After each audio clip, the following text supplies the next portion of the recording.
ایک نے کسی نے پوچھا کہ میرا بیٹا اور بہو نماز وغیرہ کچھ بھی نہیں پڑھتے ہیں، ایسی ہیں بس، لیکن میری بیوی چاہتی ہے کہ ان دونوں کو عمرے پر بھیج دوں، تو اور میرے بچوں کے پاس پیسہ نہیں ہے، میری بیوی چاہتی ہے اپنے پیسوں سے بھیج دوں، تو کیا اس پر ثواب ملے گا یا نہیں ملے گا؟ دیکھیں، ہمارا مشورہ یہ ہے کہ وہ اگر بھیجنا چاہتی ہیں تو ایک کنڈیشن لگائیں۔ سب سے پہلے تم نمازی بنو، کم از کم سال بھر تک نماز پڑھو، مکمل 5 نمازیں۔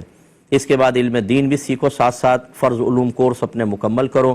اس کے بعد میں تمہیں پیسہ دوں گی، تمہیں عمرے پہ بھیجوں گی۔ ایسے بھیجنے کا کوئی فائدہ نہیں ہے۔ عمرہ نہ فرض ہے نہ واجب، وہ اپنے شوق کی تکمیل میں آپ کے پیسے سے فوراً وہاں پہنچ جائیں گے۔ یہاں نماز نہیں پڑھتے، گناہ کبیرہ، اور مکے میں نماز نہیں پڑھیں گے تو 1,00,000 نماز قضا کرنے کا گناہ۔ پھر مدینے میں آئیں گے تو پھر وہاں پہ الگ وبال۔ اس مقدس مقام پر جا کر آپ کیا سمجھتے ہیں جو یہاں رہ کر اللہ کی اطاعت کے لیے تیار نہیں ہے، وہاں جا کے اللہ کی اطاعت کرے گا؟ بعض کہتے ہیں چلو دیکھتے ہیں شاید وہاں کی برکات حاصل ہو جائیں۔ وہاں کی برکات اس طرح ہوتی تو سارے کے سارے، یعنی کہ ہر ایک کی کایا پلٹ جاتی تو سارے کے سارے پھر بعمل آتے۔ ہم نے تو دیکھا ہے حاجی جاتے ہیں واپس آتے ہیں شیو کرتے ہوئے واپس آتے ہیں، وہیں پہ شیو کروا رہے ہوتے ہیں بیٹھے ہوئے، کوئی توفیق حاصل، نمازیں قضا کر رہے ہوتے ہیں وہاں پر۔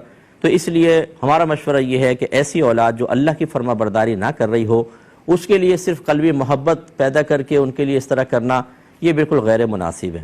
اس طرح ضمناً یہ بھی عرض کر دیتا ہوں، بعض لوگ کہتے ہیں ہم چاہتے ہیں کسی غریب کو عمرہ کروا دیں۔ میں سوال کرتا ہوں کیا فائدہ ہوگا؟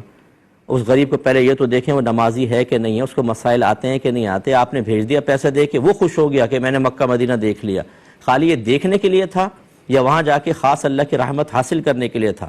اور رحمت تو حاصل تبھی ہوگی جب وہاں پر جا کے اللہ کی اطاعت والے کام کریں گے، اور وہ اسی وقت ممکن ہے جب علم ہوگا، جب انسان بعمل ہوگا، نہ وہاں نماز پڑھیں نہ کچھ کریں، نہ یہ پتہ کہ احرام کی پابندی کیا ہوتی ہے کیا نہیں، دم پہ دم لازم ہو رہے ہیں۔ آپ نے غریب کی غربت ختم کرنے کے لیے قدم اٹھا لیا، اس سے بہت بہتر ہے دینی طالب علموں پہ خرچ کریں، آپ کے لیے ثواب جاریہ تو ہوگا۔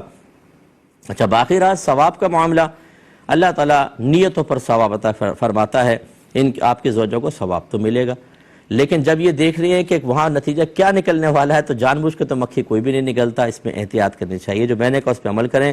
ایک حسن کیا، اچھا یہ میں ضمناً پہلے کی بات بھی عرض کر دوں کہ بعض لوگ اس پہ بڑے ناراض ہو جاتے ہیں جب ہم اس قسم کا کوئی مشورہ دیتے ہیں، کسی غریب کے عمرے کا سیٹنگ بن رہی ہو اور میرا مشورہ سن کے کوئی رک جائے تو غریب کو تو برا محسوس ہوگا۔ تو ایسے اگر کوئی افراد مجھے سن رہے ہوں تو خدا را ہم پہ ناراض ہونے کے بجائے آپ اس چیز پر غور کریں۔ ہمیں کیا تکلیف، ہمیں کیا پریشانی اگر کوئی اپنا پیسہ خرچ کر رہا ہے، لیکن صحیح مشورہ دینا ہماری ذمہ داری ہے۔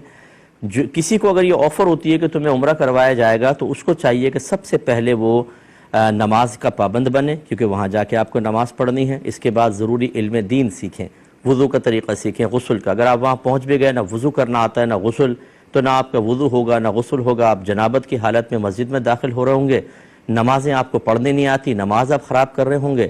اسی طرح اگر آپ نے عمرہ یا حج کے احکام نہیں سیکھے تو قدم قدم پر آپ گناہ گار ہو رہے ہوں گے، اور مکے کا ایک گناہ 1,00,000 کے گناہ کے برابر علماء نے لکھا ہے۔ جیسے ثواب 1,00,000 ہوتا ہے تو گناہ بھی اعلیٰ حضرت نے لکھا ہے کہ 1,00,000 ہوتا ہے۔ تو پھر آپ اندازہ کریں کہ وہاں تو آپ جا کر میرے خیال میں زیادہ عافیت میں تھے، وہاں گئے تو لاکھوں گناہ نامہ اعمال میں لکھوا کر واپس آ گئے۔ بتائیے اب یہ میرا مشورہ آپ کے حق میں بہتر ہے یا نہیں ہے؟